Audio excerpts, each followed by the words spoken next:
I'm now going to turn this over to Adam Marston, who is the president of the AET Club. This program, which we do every Engineers Week. Some of you are engineers, you probably knew that. A lot of other people don't know what Engineers Week is. It has to be the week of George Washington's birthday. I'm not sure he was an engineer. But in any case, this is National Engineers Week, and we do something with AET Club every Engineers Week. So I'll turn this over to the president of the club, Adam Marston. Hello, and I'd like to say a reminder, if there are any engineers in the audience who have forgotten to get their PDHs, could you please go to the table when this is all done and get that. So, Mr. Andrew Keller, he's developed over 15 plus megawatts of solar power in his 6-year tenure in the solar industry. Among his greatest accomplishments, he has helped create the first and largest community-based landfill solar project in the state of New Hampshire. He's also helped with the largest rooftop solar array in New Hampshire as well. And it was partly funded by the C&I rebate program, which is very competitive. He also developed the only other 2 landfill solar projects approved by the NHDES at this point, and has currently founded the first company in New Hampshire to install a community solar garden under the newly formed GroupNet metering program. He currently has 20 plus megawatts of community solar gardens in early stages of development and ready for deployment in Q4 of 2017. Ladies and gentlemen, Mr. Keller. There is, by the way, a sign-up sheet going around just in case you want to sign up a second time. We're going to have your signature analyzed, of course, by the graphologist coming up later. Great. Well, thank you for having me this evening. Solar energy is becoming something that we're seeing everywhere. We seem to be moving through our daily life. If you're driving down the Mass Pike, you're seeing solar panels on the side of the highway. You're seeing it on your neighbor's roof.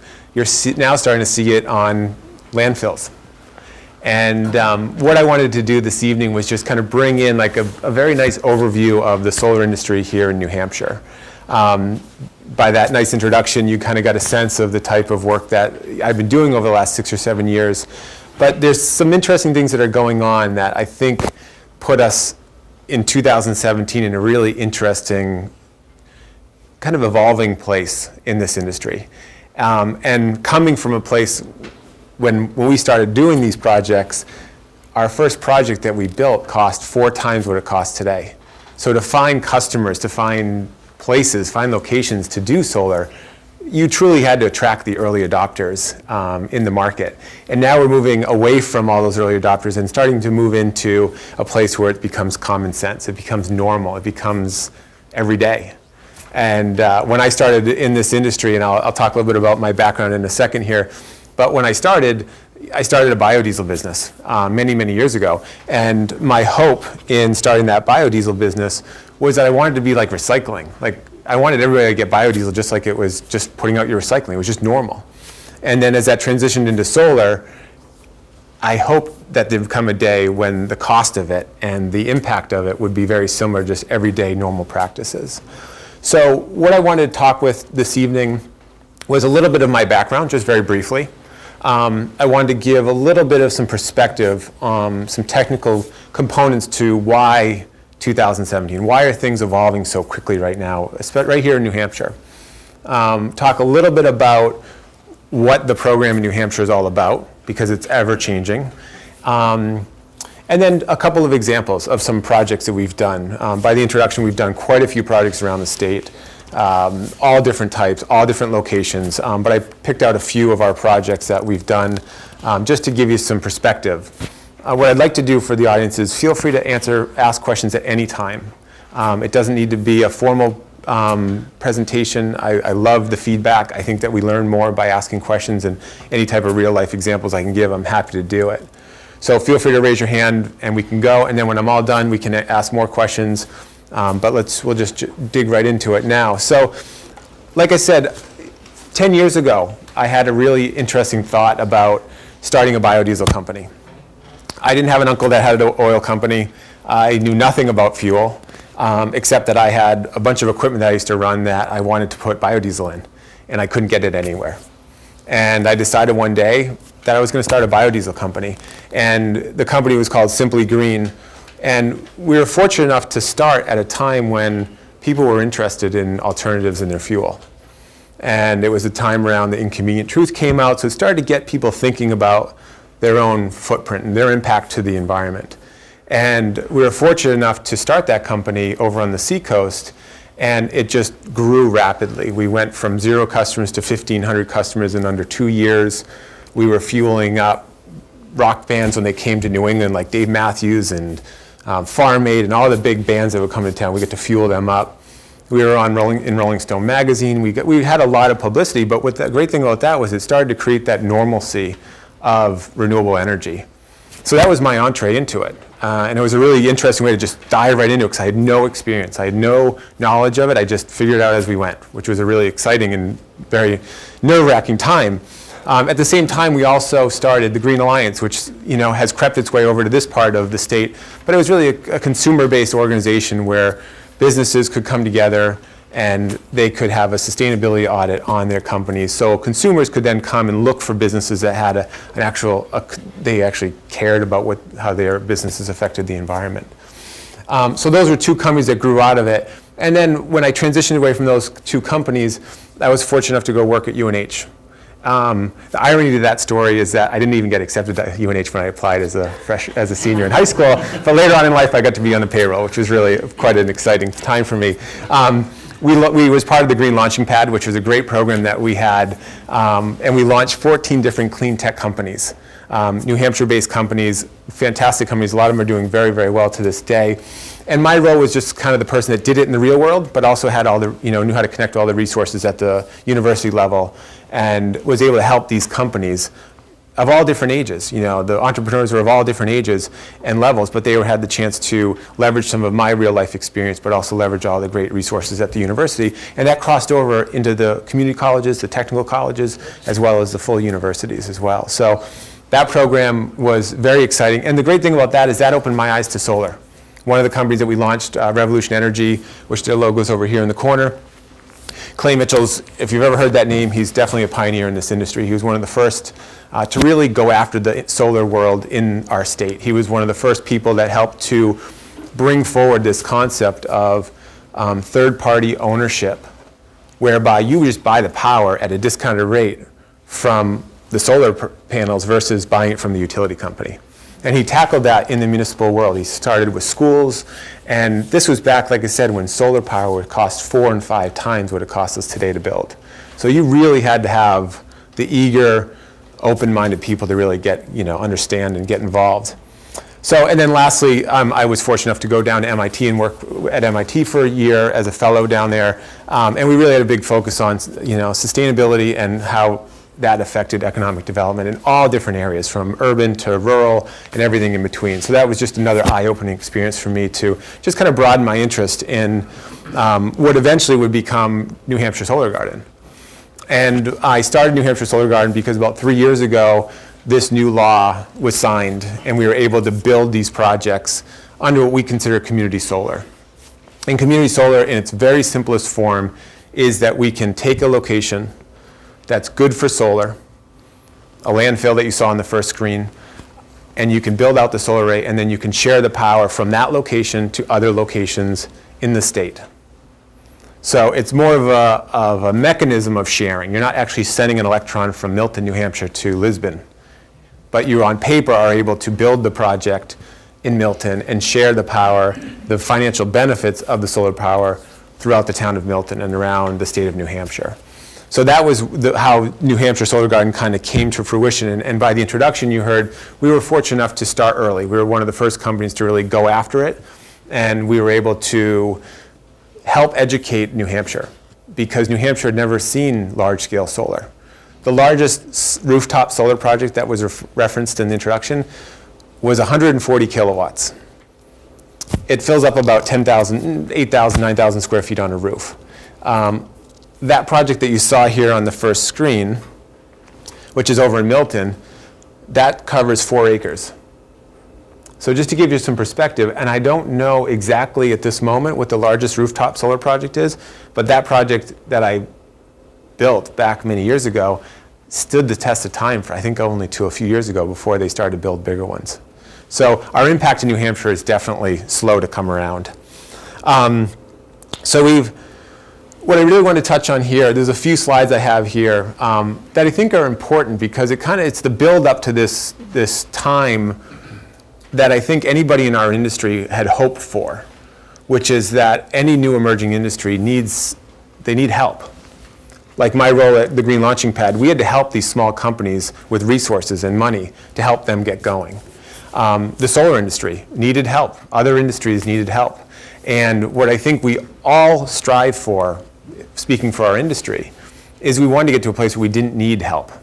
We want to stand on our own 2 feet, and we want to be able to say, yeah, we can compete against natural gas, we can compete against coal, we can compete against oil. We want to be able to stand on our own 2 feet. And I think most people know that most energy markets are somehow subsidized, one way or another.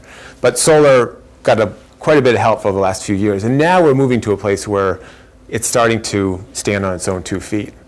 And a couple of these different slides I want to share with you is just, I think, starts to tell the tale of where we are and what the next 10 years looks like. Because if we look back 10 years of the change in the cost of solar and how difficult it was to get that one large rooftop solar project built, and the first project I was involved in at a school, it took a long time and a lot of effort and a lot of people to come together to make it happen. So here's an interesting chart that I pulled up. ISO New England is the grid operator. As we talk about the grid at the larger scale, ISO New England is that entity. And they put out an energy report every single year. And it's a report that I watch carefully because it kind of indicates where things are moving at the larger kind of macro level. That affects the New England region. But how is it going to affect my business, or how is it going to affect you at your home or your apartment or your businesses?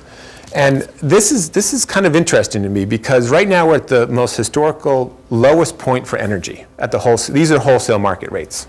Okay, so when you look at these numbers over here, they have dollars, like that says $20, but that's the equivalent of 2 cents. The way that they convert the energy values at this level. So if you're looking across here, back in 2012 was kind of the low point when they were starting to collect some of that data. I know it might be hard to see. So 2012 at this red arrow is about our lowest point when they were tracking the cost of what energy costs were at the wholesale level, which all trickles up and affects us at the retail level. Why is that important today? Because it can't get much cheaper. They'll be giving power away if it gets any cheaper. So something has to be changing. And you see some of these spikes. I don't know if anybody remembers this year, but there was a time when there were businesses that were getting hit with their energy rates going from 10 cents to 25 cents over the winter months. And I'm going to speak to why that was in a second here. But this chart to me, and again, I'm probably biased in saying this, but this tells me that something's going to change. It's probably going to start to move in the upward direction because we can't keep going lower.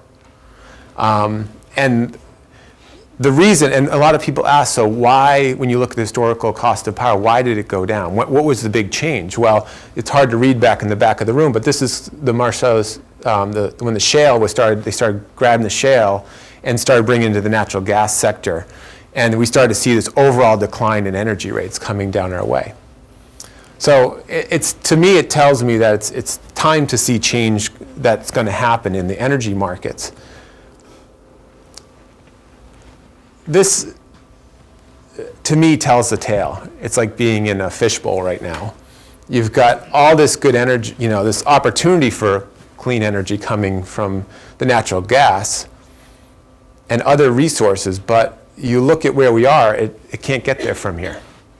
So the reason that spike took place back in 2014, I believe it was because there was just congestion. They physically couldn't get the power to our power plants to be able to provide the energy to our homes or our business. That's why we had this big, huge spike.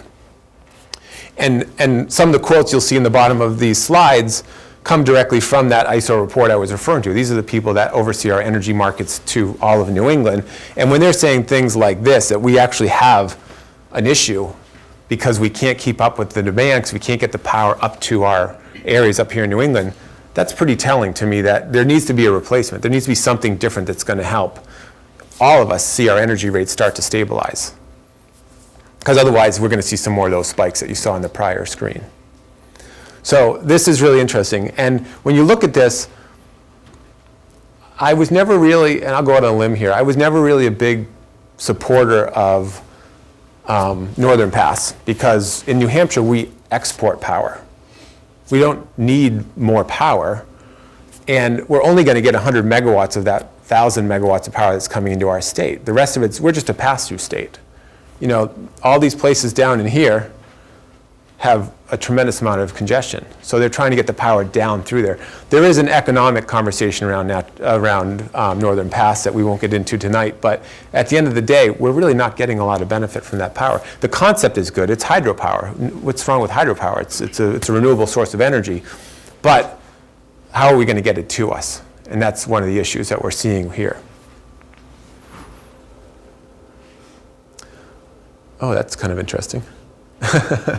Well, what you're not seeing, because that slide is really, really light, and it has a high, what we're seeing up in here is, that's New England. It's the same picture, that light. I didn't realize at this level it would do this. But anyways, what you're seeing here, and I think this is pretty compelling right here, 30% of our power plants are going to retire really soon. They already have, some of them already started to, or have already been starting to be shut down. So you can't quite see them, but you're talking about Vermont Yankee, we all know about. You know, these blue ones are interesting because they're pointing out that they're on the chopping block. So you've got Merrimack, Newington, and Schiller right in our state here. So if 30% of our sources of energy in New England are going to be gone by 2020 based on the people who run the grid, yet another compelling reason for what are we going to do? What options do we have? Because if we don't have, we can't get the power to us, and then even if we could get it to us, there's nothing that's going to, you can't put it in a machine to generate power because they're all retiring or being shut down because they're so old. What's the natural common sense expectation of where power rates are going to go? I think there's a question in the back. Are these all nuclear that are shutting down? Nope. These are just all the major power plants in the New England region. So you've got, they don't even have Seabrook on there. So it must not be on the chopping block. You mentioned right now, export. What's our breakdown between hydro and nuclear and whatever else? It's been a while since I looked at the mix in New Hampshire, but I believe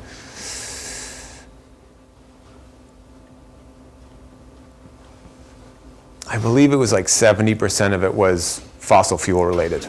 And then the other 30 was a blend of everything else. And usually the renewables are usually a sliver. Like when you look at the charts, the slivers, I think if I remember reading the report, I think it was like 6% of New England's pool was renewables. But we're still dependent on, you know, these big power plants. So again, these are all items that are a concern. So just to give some perspective, that's I apologize, you can't read this, but it's 4,200 megawatts of power that are going to be retired. And I don't very often compare or even talk about other states and what they've done, but I'll give it as a perspective. In Massachusetts, their solar program was set up to allow for 1,600 megawatts of solar to be installed in the state to our south. But we've got 4,200 that are retiring. So one state's very aggressive solar program is the equivalent of maybe a decent-sized power plant.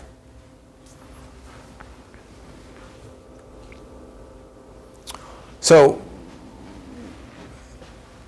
this talks a little bit about kind of the future demand to the question kind of in the background there, sir. It's just, you know, where are we now? And I think, and the thing that's really interesting about this is, again, these are the words of the grid operator. They're looking at the problems at hand, which we just went through a little bit, and then we're looking at what is the solution?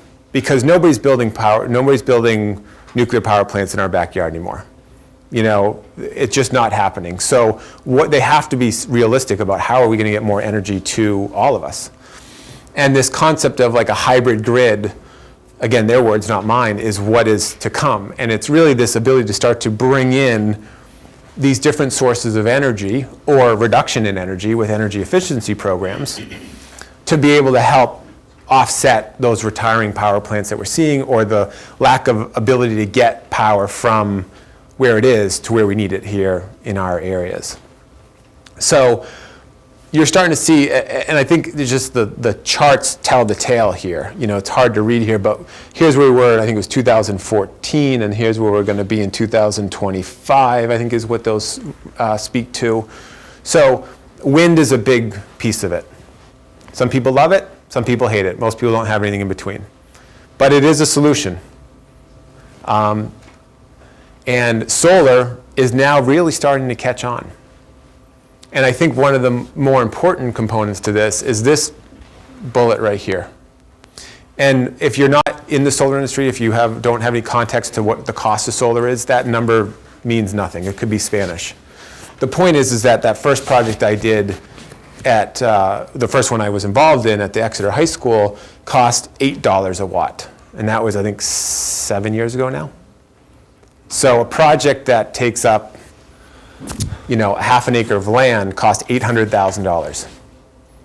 And now we're talking about building a project like that for $200,000.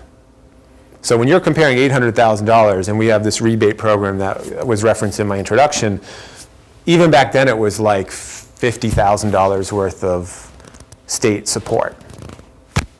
It's great, it's free money, you got to apply for it, it's competitive in some cases, but 50 grand doesn't go a long way to help bring down $800,000. And when you're comparing to some of those costs of wholesale power, you just can't get there. There's too much of a spread to say that renewable energy is a benefit to you, to all of us. Because the cost to generate, to what you're going to charge somebody for the power is so high. But then when you start to see, now we have the same rebate available to us, but now you've got a $200,000 project. That's a big impact. That's 25% of the cost. Now we're starting to get there. And on larger scale projects, and it's not quite up here yet, but in places like Massachusetts and New Jersey, and you go into the South and North Carolina, they're now building projects similar of that size I showed you on the first slide, the landfill project, at $1 a watt. And the magic number was $1. Anybody that's done any research on solar and incentives and subsidizing, $1 was the magic number. And I think the interest in setting up the federal tax credit, which helps to drive solar, has been, when we get to the point where $1 a watt is the norm, it will stand on its own 2 feet. And it is. It's starting to in certain select markets, even right here in the US. So those are just some much smarter people than me giving some details on what's going on in the market. And for me, as I look at those things, it feels like I'm in the right place at the right time, because now solar is becoming normal. It's becoming like putting your recycling out. It's just normal. It doesn't seem strange to see a solar panel on your neighbor's roof or on your friend's business or whatever, or out on a landfill. So a little quick transition. So that was macro. Let's look into New Hampshire. And what is the program? How could any of you benefit from solar? How has New Hampshire Solar Garden built its business? How are the other solar companies you've seen around the state doing great work? How do they do it? How are we able to do it? There's a couple key terms here. I won't use too many of them, but if anybody talks about kilowatts and megawatts and kilowatt hours and PPAs and all these different acronyms that speak to our world, that's just a quick cheat sheet to what they are. At the end of the day, like I said at the beginning, it's a very simple concept. We take a site, and this is one you can see, this is in Dover. We took a piece of farmland that was not farmed anymore. It was just used for hay. And we put a 300 kilowatt solar array. It's like a third of a megawatt. You know, it takes care of maybe 50 or 60 homes in New Hampshire. Great property. Has no use. It's full of wetlands. You couldn't build anything on it, and not many people are farming anymore. So it was a good use for solar. And we built a solar array there, and we shared the power. And this is how it works. So we have one of these solar arrays, which is over here. And the way the group net metering program work, or community solar as we call it, is that we actually are selling the electricity to the utility company. The utility companies are by law required to pay us for the solar power that we're producing. And we take in, this money, revenue from the utility company, and then we come all the way over here and we have different people and entities that get to be what they call a group member or a participant, or it's like being in a co-op. And you sign up, there's no cost to signing up in our programs, and you get to save money on your electric bill. So you keep paying your electric bill just like I never, or my company or another company ever showed up. And then what happens is just like when you buy a TV, you get a rebate and check in the mail later on. Same idea. We actually figured out, and we call it a solar rebate, which is our marketing term for a way that we basically say to you, you're paying 10 cents for power today, and if you sign up for our program, you're going to get it for 9 cents. So how do you come down? How do you get to 9 cents? We pay you a penny per kilowatt hour from the solar array. It's really that simple. And what it takes to get to this point, to build one of these things, can be painful, and I don't have hair, but if I did, I wouldn't have much left because it takes sometimes a year to build these things. There's many different challenges that we have to go through in the permitting process. But the concept, to me, it was a smart program. This is when I actually get to say this, and I'm actually proud of it. Massachusetts is following our plan. Who would have thought, right? Literally, Massachusetts had one of the most aggressive solar programs. And just a couple weeks ago, it became formal what their program was. And if you look into the program, it looks exactly like that. And what they're doing is they're putting the business of being in solar and the business of sharing the power with everybody on the solar developer. It allows for creativity. And it allows us to figure out different ways to be able to make sure that we can share that power with landowners. I mean, our off-takers range from Mrs. Smith on Main Street to a farm, to a church, to a low-income housing property, to a town, to schools. Everybody, you don't have to own property, you don't have to own a home, you can rent a home. Everybody is eligible to be having some benefit from solar under this program. And our solar rebate, again, that's my own little pitch to the audience tonight, that was our mechanism, that was our marketing term to say, hey, you join, this is how you get the benefit from the solar. And now it becomes normal because you don't have to have a perfect roof. You don't have to have a new roof. You don't have to have a south-facing roof. You don't have to worry if that big pine tree over your house that creates nice shade in the summer, you don't have to cut it down. I have a quick question about solar. Let's say everyone that's residents buy solars and they actually get enough power to have the utility companies pay them for their solar. Mm-hmm. Now, if everyone, let's say within a long span of time, everyone has solar power at their own homes, and they don't need to pay for electricity, how do you guys make money? So, good question. So, different rules are set up in the state. So, if you're a homeowner, for example, you can put solar on your own roof. Right. Okay. Statistically speaking, I think it's like 80% or 70% of the homes in our country aren't eligible to put solar on their roof. Wrong angle, big pine tree, economics, a lot of different reasons why. So the answer to that are these kind of net metering or group net metering programs, is that you're right, let's assume that 30% of the people do, but that's only 30%. And are we, in our lifetimes or our kids' lifetime, are we going to see where everybody has solar on the roof? No. Are we going to see a place where every single person who couldn't put solar on the roof joins a community solar project like this? No. The programs in our states have a cap. Like they're usually 1 to 3% of the state's total capacity is allowed to have solar. So we're just, we're that little sliver in the pie chart for how it would work. So in theory, it makes sense. How would we do it? You'd get 30% of the people that could do it, and the other people would join projects like this, and the utilities would go out of business. Maybe? So, our business model is pretty simple in the sense, I explained how it works, but really what we've done is we focused a lot of our attention on that 70% that I just referred to. And within that 70%, there's also people that don't have an appetite for the tax credits. Schools, towns, nonprofits, all these folks and organizations that probably have a pretty high electric bill in certain cases. And if they're here in New Hampshire, they most likely definitely do. So how can they benefit? And back to what I said earlier when I was introducing myself, the gentleman who I looked up to as my mentor, Clay Mitchell, he brought this idea of almost like a lease. It's like when you go and you sign up for cable. Like, you don't own the cable box. The cable company lets you use it, or at least it's part of your bill. This concept of third-party ownership is no different. We own the solar, and then we just sell you the power from the solar. So the reason for that is because towns and schools and nonprofits don't have the ability to absorb the tax credits. And that's in year one, that could be as much as 40% of the project cost could be offset by your tax liability. So a school or a town or a state or something like that, even if they can borrow money for really, really inexpensive, they're still going to see a very long return on their investment. So our concept is pretty simple.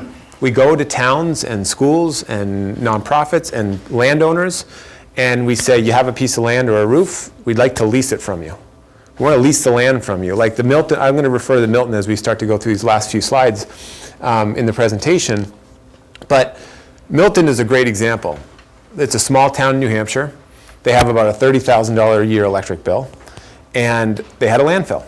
Their board of selectmen called me and they said, hey, we have this site. What do you think? Could you come take a look at it? And we did, and we looked at it, and they were like, you know what? Can we put solar there and we get all the power from it for our town? And I said, sure, let's see how we can figure out. It's never been done before in our state, so we'll have to kind of work together. And it took about 1.5 years to get through that process. But we leased that land from them. And then we go to them, and this might sound counterintuitive, but I want a tax bill from my solar project. Because in some cases, solar is exempt from taxation in a lot of towns in our state, which is really good for certain applications. But what I don't like as a long-term owner of a project like this, which we would own these things for 20 and 30 years, is if that changes in 15 years and now they tax it at a much different rate, that affects the economics. That's risk. So to have a tax bill is a good thing. So we go to the town and ask for a fixed tax rate. So we know what to expect every year. And then last, we offer them power at a discounted rate. Those three things are an example with Milton, where we were able to take their $30,000 a year electric bill down to $10,000 a year. So they saved $20,000 a year on their electric bill, and they will for the next 25, 30 years. But they didn't have to spend the $2.5 million on the project. And they didn't have to miss out on the $1 million worth of tax credits that they couldn't benefit from anyways. Their cost to the project was their lawyer, which every town has a lawyer on retainer to review an agreement. And that's no different if it's New Hampshire Solar Garden, any other company that's out there. Most of them have a mechanism like this. So it's now becoming, again, mainstream for everybody.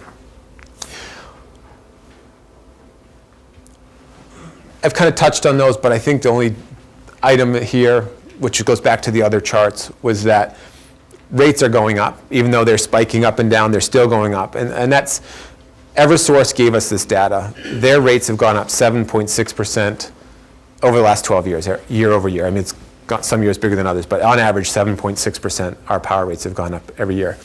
The wholesale markets were pegged to go up quite a bit these next couple of years, and already from last year, this year, we're already up 9%, month over month.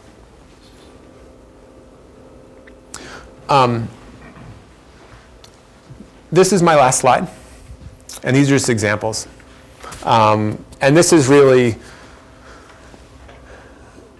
this represents to me why I said that we're at a place where things are starting to get more exciting for us, because we're starting to see projects get bigger, and we're starting to see projects have bigger impact to our community. And these are some examples, small. Franklin's going to be big. But obviously there's Milton. I always love bringing up this picture because if it shows up on Google Earth, that means it must be real, and it is.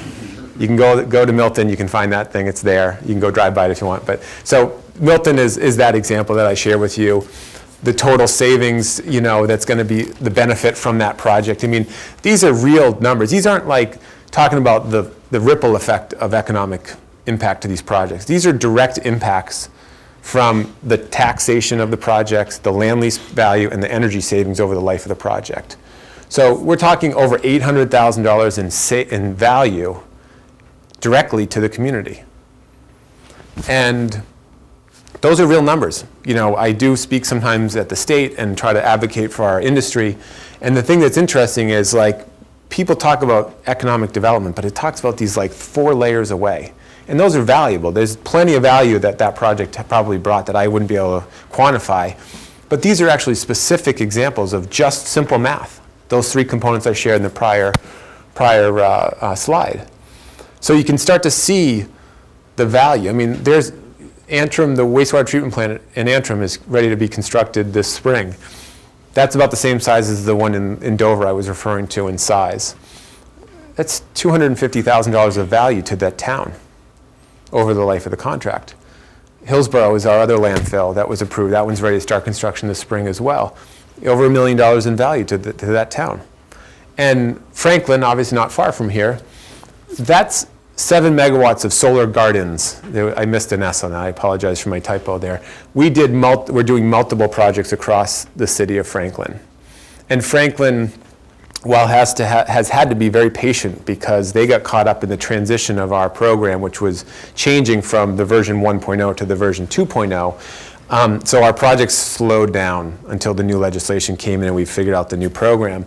The good news, though, is that the city manager and their mayor and some of their council folks saw the value that they're a rural city, is the best way I can put it.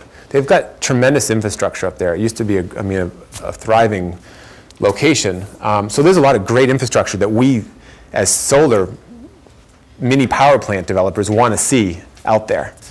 And I went and sat with them, and after the first meeting, the mayor, the head of facilities, and the city manager were like, we've got so much land that we have no use for. What can we do with it? And we found 6 different sites around the city. So when, not if, because all the permitting is done on these projects. They're literally shovel ready, as we like to call them, minus the state rule that allows us to complete our projects, which are in transition until probably this early summer. That will be the largest amount of solar on a per capita basis in our state. And I can take a little bit of credit because I went to the first meeting and I listened to the people that were telling me that this was an opportunity. I could drive around with them and see what made sense. But that's the city of Franklin's success. And they looked at that as a way to bring some economic development into their community, which has been struggling in certain ways.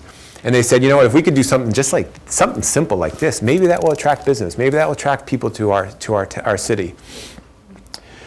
So it was a very compelling place to go. And I spent a lot of time up there, and I have, there's some challenges that city has, that I see firsthand. And I hope that if that's just one little piece that I could have helped to give back besides the environmental benefit. I mean, I'm a tree hugger, true and true. I mean, I love all that. But usually that conversation stays out in the car because everything has to be economically driven until I get everybody to believe. And then I can say, oh yeah, by the way, I'm the biggest tree hugger in the world. So I always say that later because I had to swallow that pill early on when I was like out there talking about all the great benefits of what solar and biodiesel used to do for the environment, but nobody really cared. The people that cared, but not the people that everybody else. So I bring that in because I don't want you to think I'm here as this like capitalist, like I am a green capitalist maybe, but I am a greenie, true and true. But I got to do one small piece maybe to help that community in some unique economic development method that the city officials saw as a way to help this city grow. And oh, by the way, I'm saving you $6 million, and that's the equivalent of 1,400 homes that don't have to get power from a power plant. Shoot. One more. Yeah. How many solar panels does it take to be equal of a natural gas power plant? So around 1,000 to 2,000 megawatts is a typical power plant, depending on the size of the system and where, like a natural gas power plant. Like fully functional? Yeah, so let's just use 1,000 megawatts, okay? So the Milton project is roughly 1 megawatt, okay? So it's 1,000 of those, and that produces enough power for about 200 homes. Okay. So How much square footage does that take up? that right there is about 4 acres. Okay, so like, I don't know. 4 times, yeah, would be 400 acres. No, 4,000 acres. 4,000 acres. That's the interesting thing when you look at power plants that take up a footprint of maybe 10, 15, 20 acres, maybe is like the footprint of a whole power plant, versus if you do it that way.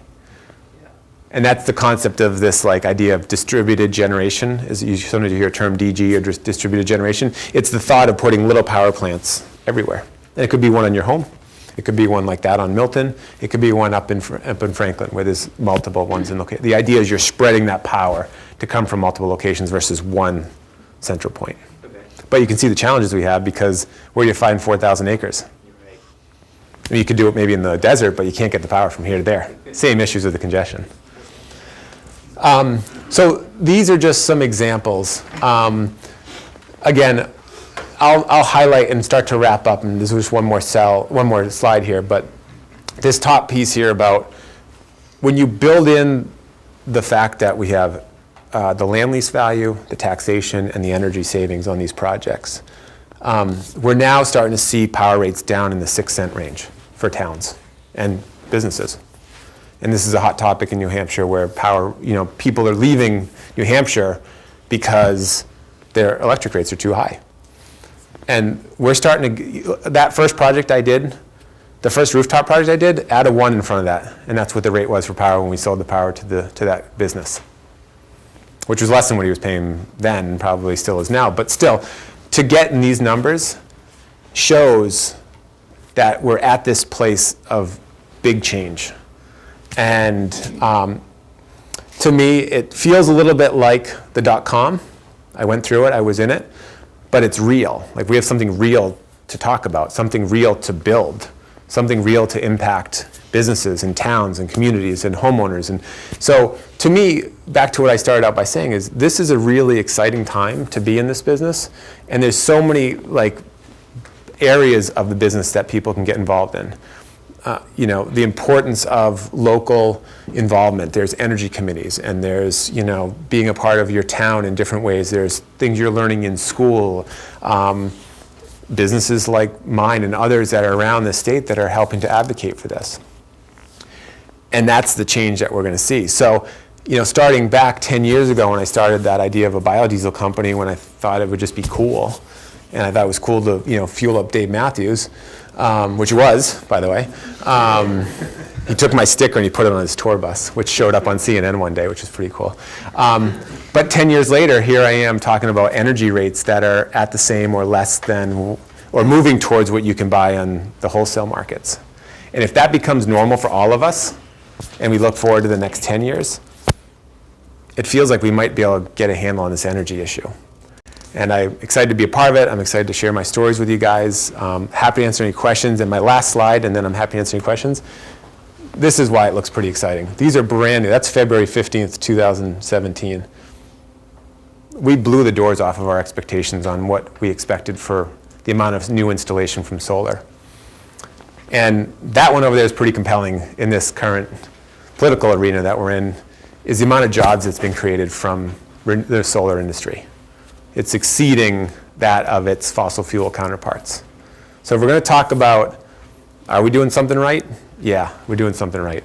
And are we creating jobs? Yeah, we're creating jobs in this industry. So that's a pretty bipartisan conversation. And I'm hopeful, and I'm going to bet on the fact that that's going to drive this ship. And in 10 years from now, we can look back and be pretty proud of where we're at. So thank you for your time, and happy to answer some questions.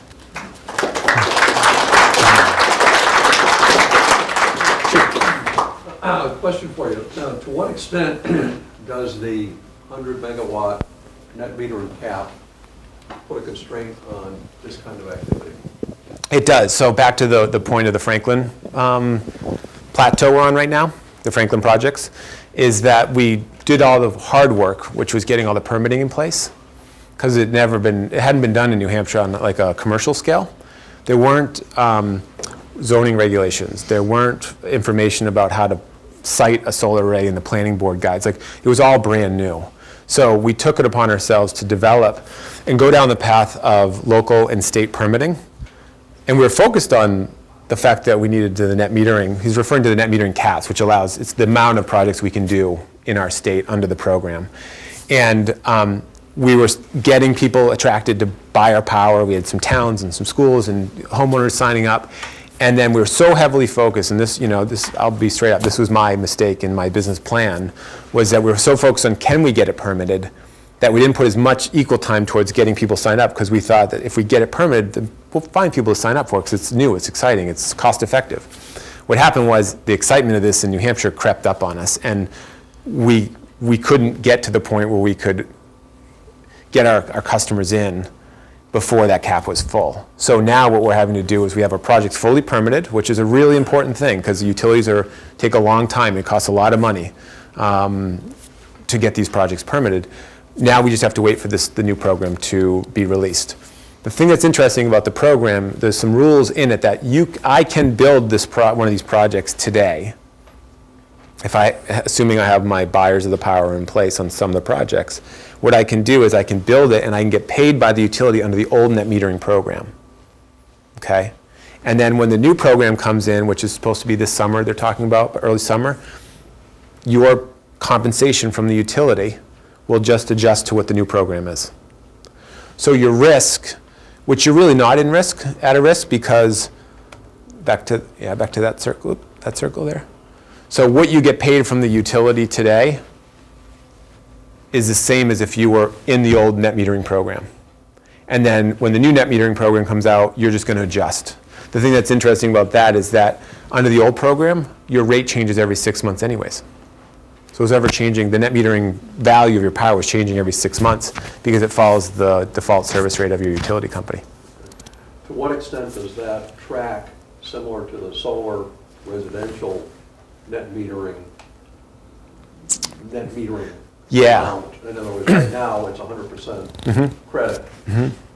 Right. PUC is working on something come out in June, Yep. probably, with a new rate. You got it. That would be maybe 2/3. Something different in it. Yeah, you got it. So, yeah, good question. So I stand in front of you as on the quasi lower end of retail / wholesale energy prices. I build all these projects with the expectation of the lower rate. So there's two rates in the program. There's the retail rate, which you're referring to on residential. You get more value for the excess power you produce. And then you have the lower rate, which is what we get paid on bigger projects. So as long as it doesn't go too far below what the current rate is today, the bigger projects can still survive. What is the current 10 cents, commercial rate? roughly 10 cents. Okay. And then, do you sell the RECs? We sometimes, the RECs, for people that don't know, those are the energy, that's the environmental value of your solar array. It's called the renewable energy credit. That's a part of the economics, and we can retain them and retire them, or we can sell them as another source of income for the project. And most times we sell them to other entities that need to comply with some of their state, federal obligations. Sometimes what we do is we'll bundle those. If we have like a town or a school or a business who's very sustainably minded, what we would do is we can bundle the power rate to include the RECs. So we can retire them on their behalf, and they can take that against their own reduction in their own carbon footprint if that's something that's important to them on a corporate level or a personal level. Is there any talk about New Hampshire allowing more market flexibility in the RECs? For example, here it's kept pretty much under $50. Right. Yeah, you got it. Whereas in Massachusetts, I understand it's a couple hundred. Yeah, it is. I think the days of those higher rec rates have probably come and gone. That was a form of that subsidy conversation I referred to earlier.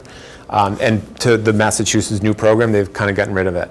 Like there isn't a rec market, there isn't an SREC market in Massachusetts anymore. They bundled into this kind of like feed-in tariff, like you get paid by the utility a certain rate. So they're kind of bringing them together. So it's kind of an uphill battle. It's a tough one. It goes to ratepayer, the impact to ratepayers, and that's a tough conversation when you start subsidizing solar too much. So my guess would be no. We probably see it where it is for a while, and then we'll see how it adjusts as the costs come down more. Thank you. Right here in front. Can you, with your experience, can you speak to the effect of the new administration, how that might affect the solar industry? At the state level or the federal level? Both, either one, or both. Okay, I'll take a stab at that one. Or what you know best. Yeah, so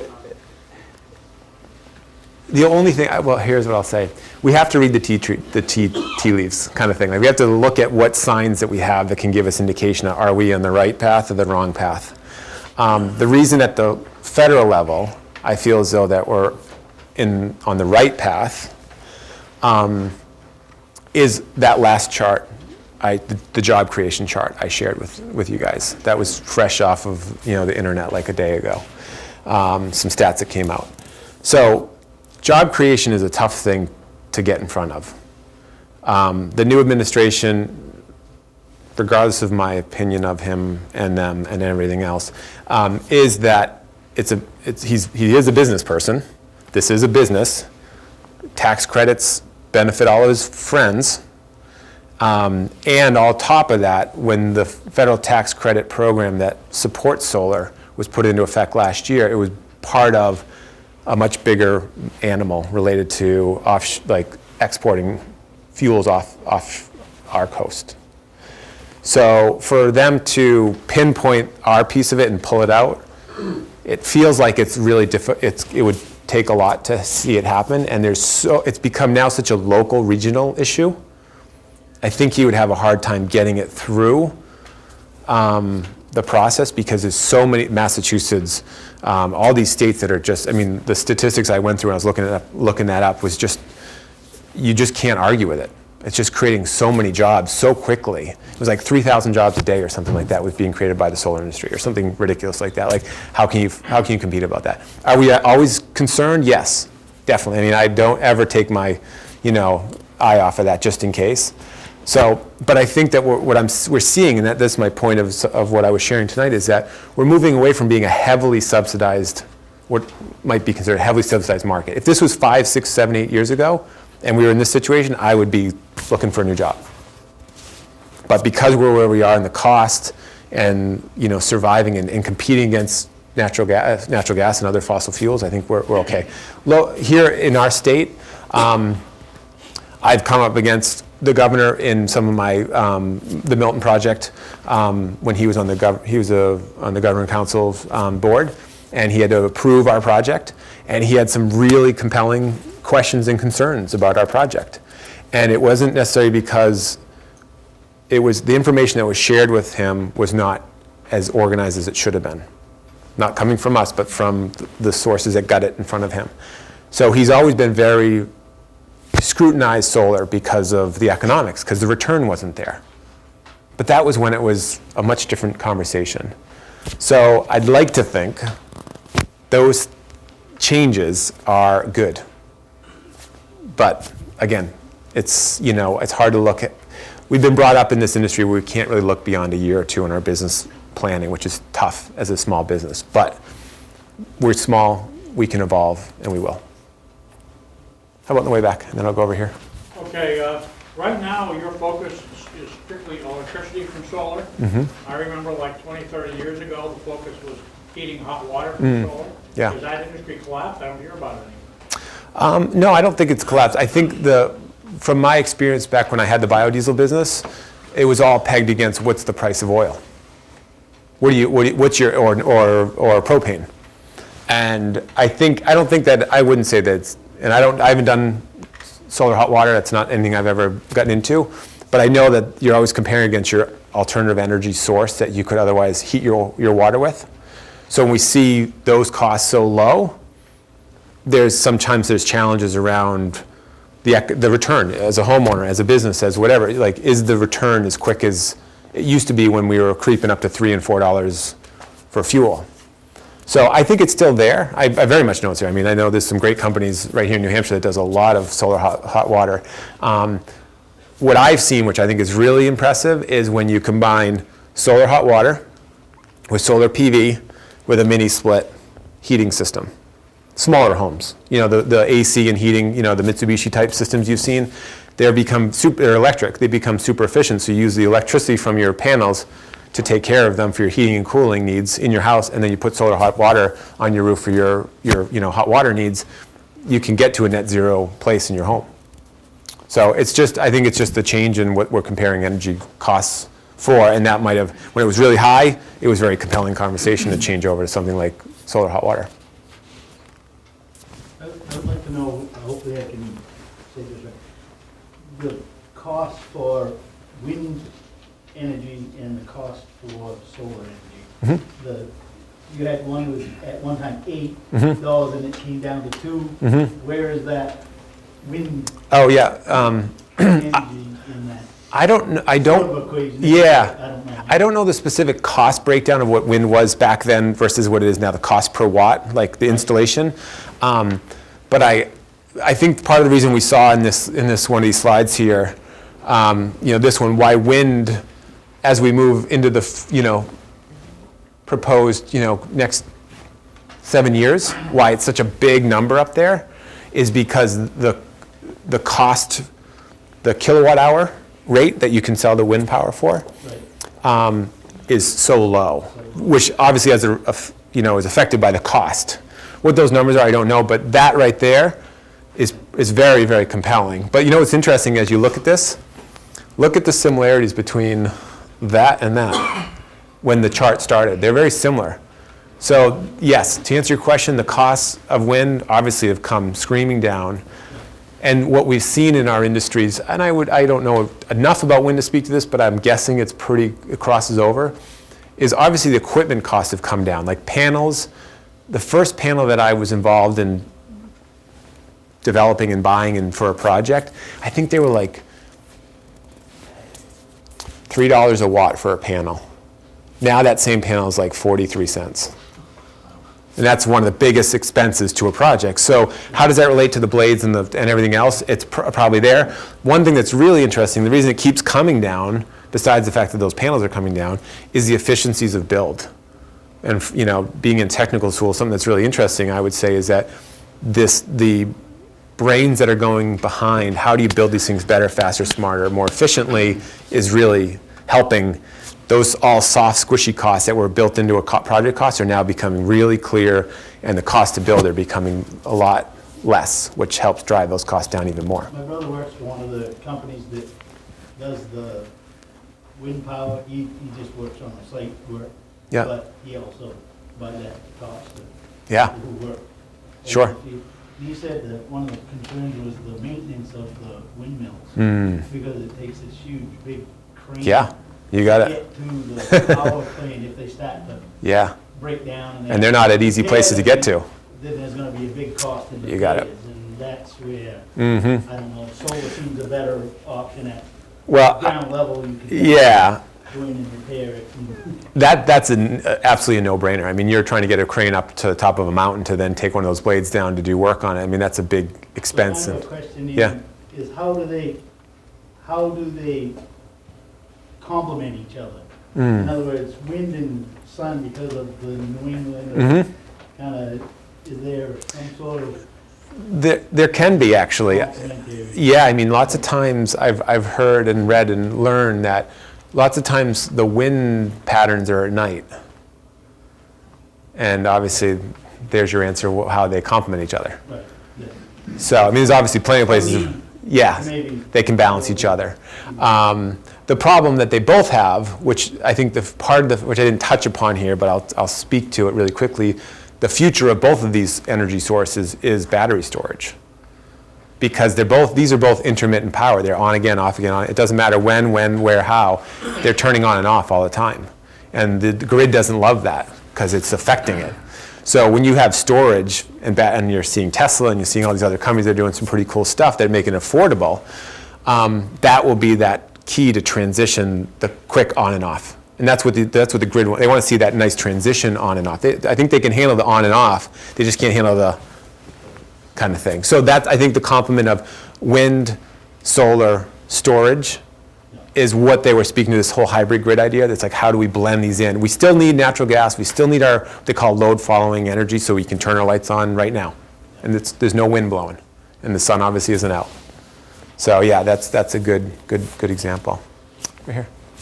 Have you run across any kickback or pushback on the aesthetics of a solar array? I'm asking that because there was a church here in Concord that Mm.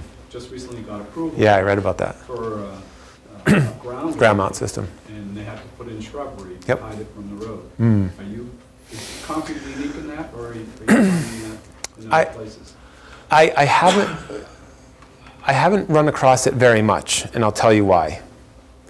And it's not to put down the church. I think what the church is doing is awesome. The churches and schools and communities have to be the cheerleader for solar. And sometimes you got to put it out in front of people to get people to see it and believe it and understand it. So to the church for putting it right out front, I cheer them all the way to the end. My personal position on solar, and most, if not all of my projects, except for one, like this one right here is next to a transitional home next to the correctional facility out in Keene. That's right front and center. You can kind of see it from the road, but it's kind of off the road. Most of my projects are in a back 40, so to speak, or on a landfill, a wooded parcel. So we don't really run into that very much. I had one project which actually didn't end up completing the development process. There's some challenges at the town with the taxation of it. That there was a neighbor who was concerned about the look. I personally love the look of it. Some people just don't like it. And the funny thing is, this family, their land was adjacent to an industrial park. And the site, the parcel, the landowner, was thinking he wanted to put a big building there. And they've had issues with it over the years, and then he saw solar. He's like, well, solar would be a nice neighbor. That'll keep the neighbor happy, and then I can have a buffer to build out the rest of the industrial park. It still came up, even though we were going to be a quiet neighbor, no sound, nothing. But there was one stretch of trees from here to the edge of this room that was going to be pretty open, and you would see the panels from our house in the winter. So we just agreed to put up some white pines, and they would eventually fill in.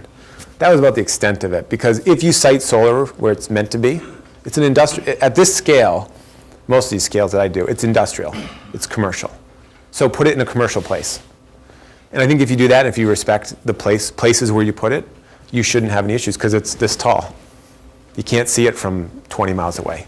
It doesn't flicker, it doesn't do those and the other things that people have concerns with. So no, I don't have much of it, but I think that there will be places, there will be business owners. I saw this one project I'll say about Massachusetts, and I'll pick on them for it, that they put this project so in your face. It was a private landowner, put this array so close to it was like this far from the sidewalk. And there was a residential application, people lived close to this, which turned into a commercial zoned area. I mean, you might as well reach out, the window and touch the panels from the person's house next door. That's not where solar is meant to be. And that's always something I've preached since day one. So I think if we do a lot more of that, unless this place like that, we need to educate the community. And I think a church is a perfect person or organization to do that. So, anyways, in the back. What are the general maintenance issues that you have with these large deployments, and how resilient are they to hailstorms, lightning? Yep. What kind of panel mortality do you have? Good question. So part of the ownership of these projects is we have to maintain them, insure them, manage them. So the Milton project, as an example, has actually a pretty strict, let me go back to it, has a pretty strict protocol that we have to follow, because it's on a landfill. And part of the post-closure landfill process that we have to go through, we have to follow the same protocol that the town has to mow that thing down two or three times a year. So that becomes our responsibility. So they're built to handle 1-inch hail at terminal velocity. So it would have to be a major, pretty heavy-duty event to have issues with damage. And even if there is some damage, they still, it will still work. I mean, they still can work. And the great thing about solar, from when we started 7-8 years ago, when I started in the industry, was we used to have one inverter for all the panels, which is good because you have one thing to work on if something breaks.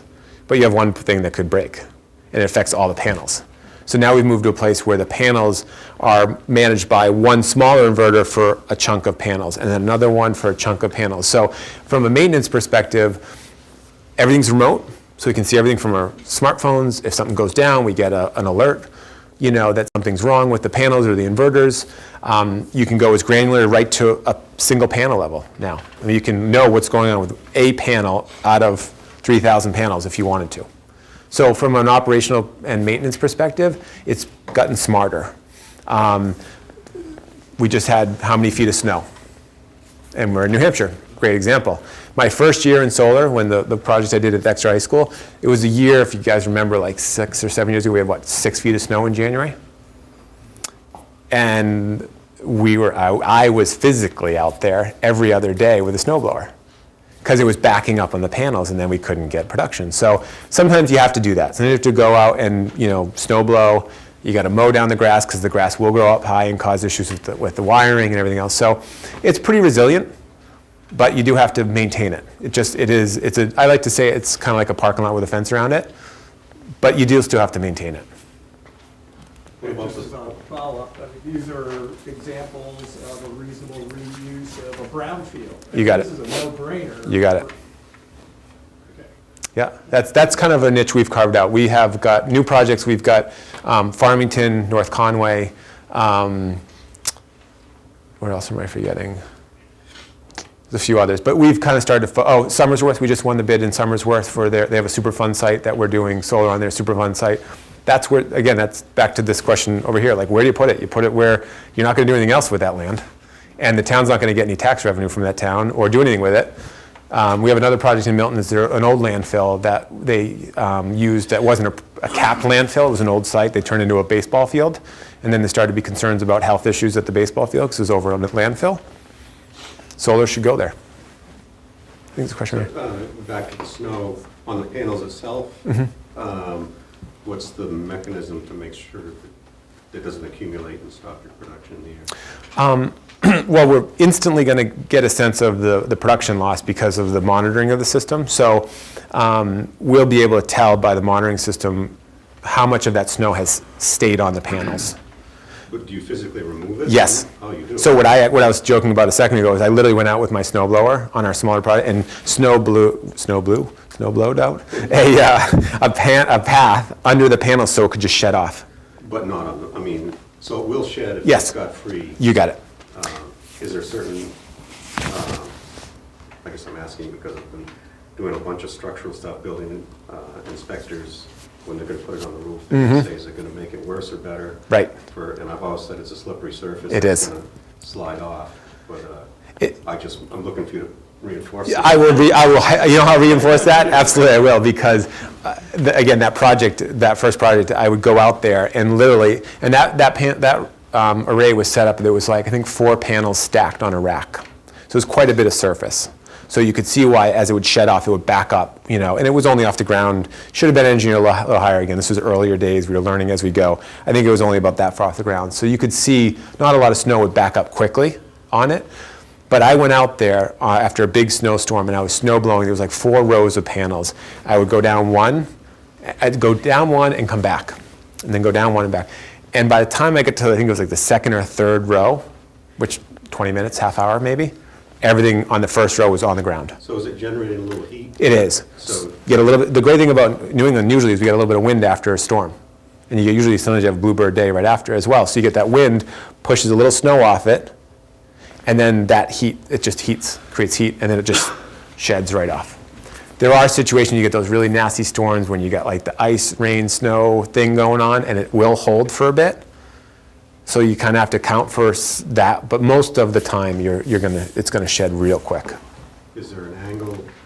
I've got a situation where a client wants to put a 12 pitch and then onto a 4 pitch. So, Yeah. From the 12 to the 4? Right. Like, I'm wondering if I should advise them to put them on the 4 pitch just to let the snow keep going. that's a tough one. I mean, I would think it makes sense because your regular roofing is going to grab it better than a clean surface. But it's pretty flat. Like I'm sure the snow sits on that roof regardless if there's panels on it. So it might help it a little bit. It's going to improve it. It's not going to make it worse. I can probably put it that way. Really? Because I thought the shedding would build it up faster down below. Right, but then if, Pitch, that's what. yeah, and then, Structural. Right. Lower farmer's boards. yeah, I follow you. So if you had them on the 12 pitch and then you went, and you didn't put up any panels on the lower 4 pitch one, you're right, it's going to shed quicker there.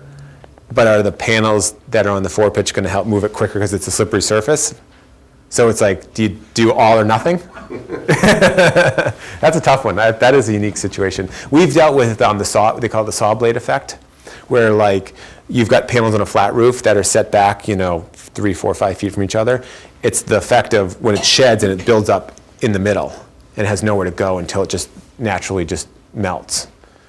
I think it comes into your calcs you have to do into it to see how much of that roof structure can handle that snow sitting there for a period of time. Yeah, it's problematic, just without any panels. You got the issue regardless. But, I think yes, you're going to exasperate that, but that snow's going to move off that 12-pitch roof relatively fast. It's going to come a little quicker on this one, but eventually it's going to have to sit somewhere. But I don't know if that might help shed it a little bit quicker with the flatter roof. Sure. The way back. On a project scale of a municipal landfill, I'm assuming you generate more power than what the town office and the municipal buildings can use. So there has to be a certain amount of community member buy-in. So how does the community buy in? So again, I'll use Milton as an example because it's up and running and it speaks to what you're saying. So Milton's power usage was about 40% of that solar arrays project. That's the production of that array. So what do we do with the other 60%?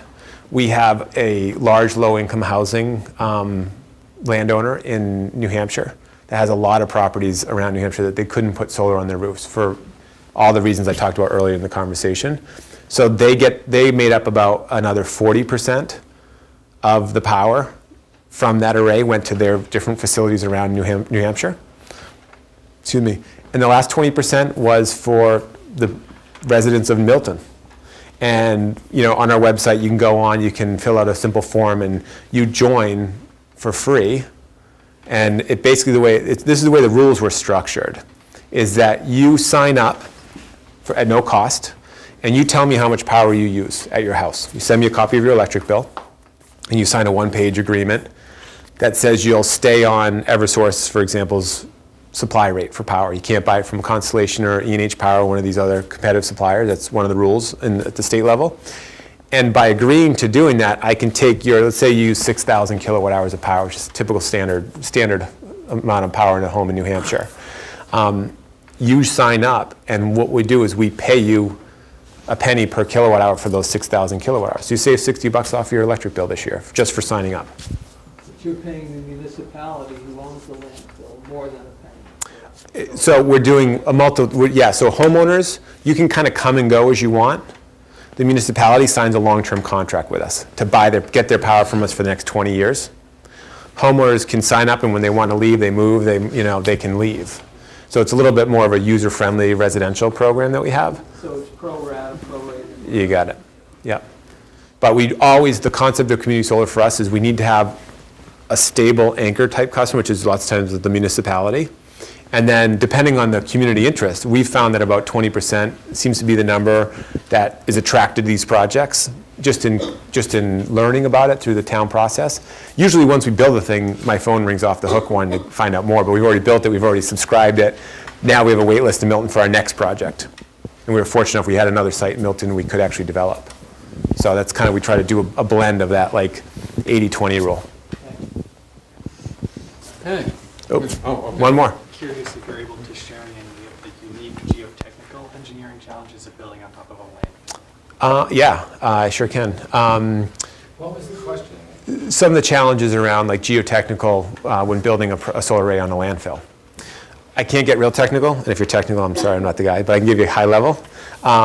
When we go through that process with DES, we have to present we have an engineering firm that does all the calculations for us, and the racking system that we use that is specific to that landfill. So we take the old information about the cap, how much weight it can handle, and then we're doing all the calculations based on the tilt of the panels, the size of these ballast blocks here, which I think there were some other pictures up close you could maybe see here. get a sense of it. It's tough to see. That's about the closest one you can, anyways, they're kind of buried. But they're big concrete ballast blocks. And we have to do the calculations on how much weight is going down to if it would affect the membrane. And that's impacted by the angle of the panels, because if we go too high, we like to be at 30 degrees in New Hampshire-ish, then it becomes a sail. And to have a sail, we need more weight on the ground. So we have to do calculations on that point load portion of it, the angle, and then we also have to do calculations on what type of equipment we can use to then get the solar panels and all the racking onto that landfill. So all that is an extensive process we go through to make sure that it's okay. One thing we've done on the Hillsborough site, we actually have to do some, we have to dig down, I think it was like 6 inches, which we don't like to dig in landfills, but we got to come down a little bit. And we need to put some geotech fabric product down there and a little bit of crushed stone to build up a little bit to stabilize it. So, All right, thank you very much.